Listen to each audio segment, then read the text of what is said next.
Did you see that Jimmy Carter passed today? It's pretty sad.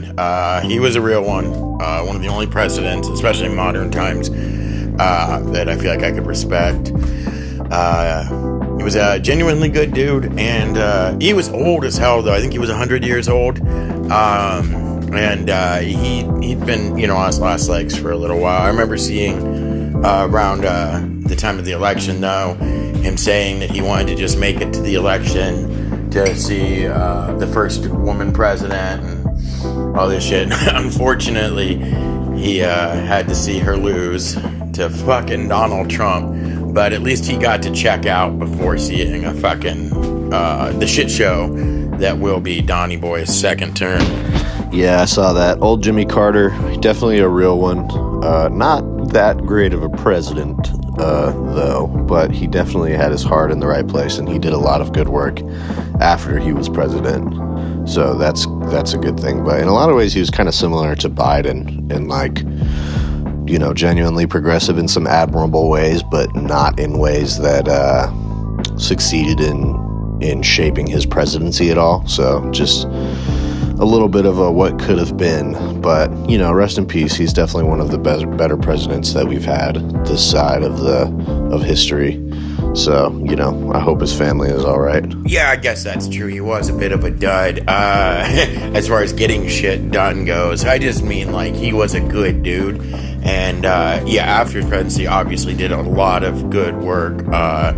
Most notably with Habitat for Humanity and stuff, of course. But the first time, I had never really known anything about him except, that dumb peanut farmer, the classic insult thrown at Carter.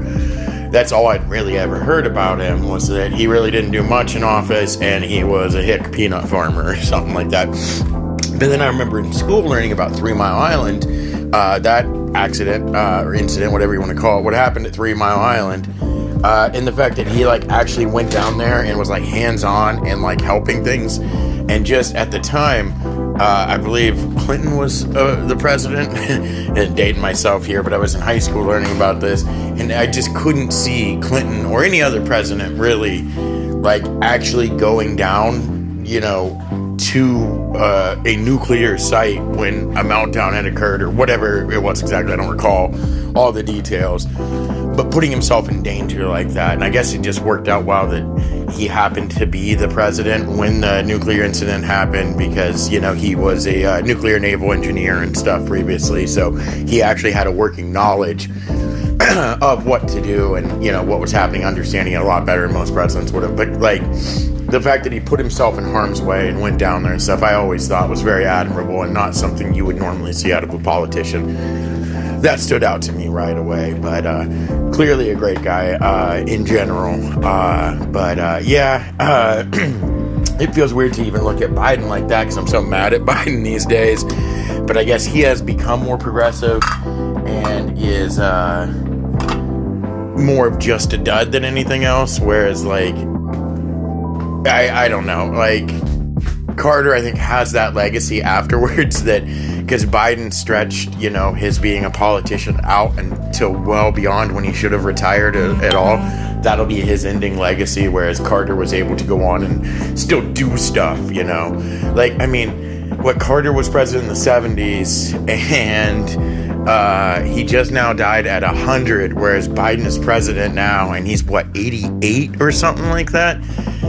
Jesus Christ. I don't know if you ever saw that clip I posted about the OpenAI whistleblower who was found dead in his apartment, and they ruled it as a suicide, but it was super sketchy. It seemed like he got whacked because he was about to, I think he was about to testify in front of Congress or something like that. He's been going on a big whistleblower tour, talking to the press and stuff like that about how AI, violates copyright and is a overall net negative to society. And this was a guy who used to work at OpenAI. And then apparently his family they hired a private researcher or a private investigator.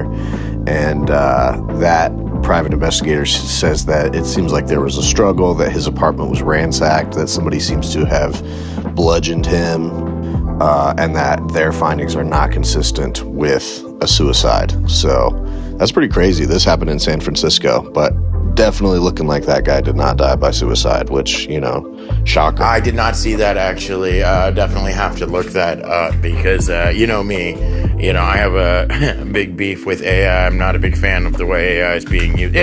Saying that is too broad. I mean, there are a lot of fantastic implications of AI and great things that you can do with it, but these days, the way people are using it to, just plagiarize and create fake art and stuff like that. I got a big beef against that, while simultaneously having a big boner for whistleblowers. So definitely a story I'll be interested in. Not shocking that he was offed.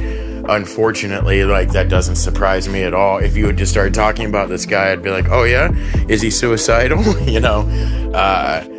Unfortunately, that's how it goes. I was just talking with someone the other day about whistleblowers at work and about how amazed I was that Snowden was actually able to make it to Russia. I wonder what's going on with that guy these days. I haven't really heard much about him lately. Yeah, we haven't talked too much about AI, but I definitely have a lot to say about that subject. I won't dump it all here, but in general, yeah, like you said, the copyright stuff is the biggest, maybe not the biggest issue with it, but I think probably their biggest vulnerability, which is why this guy talking about specifically the fact that on the inside he witnessed them violating copyright law is such a big threat to them. Because it's not the worst thing about AI, honestly. You could also talk about the enormous amounts of energy that it uses, the disruptions to the power grid, and the fact that it's ultimately not a sustainable technology. That's really my issue with it, is that in order to maintain this sort of pace of innovation, or even to just maintain the pace of continuing to use the tools that exist now, it's so far outsized by energy consumption than what it appears to be profitable for. And the business world is starting to realize that a little bit, that investments in AI are not really issuing a return. However, it seems like a lot of AI companies are now pivoting to government contracts and stuff.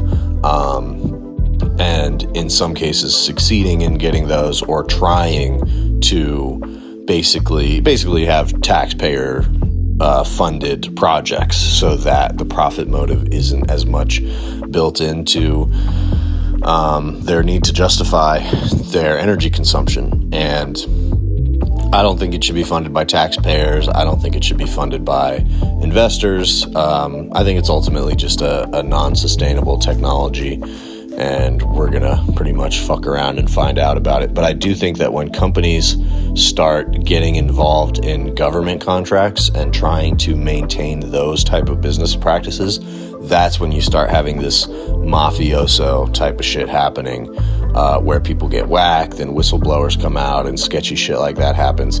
Same thing with Boeing and the airlines and stuff.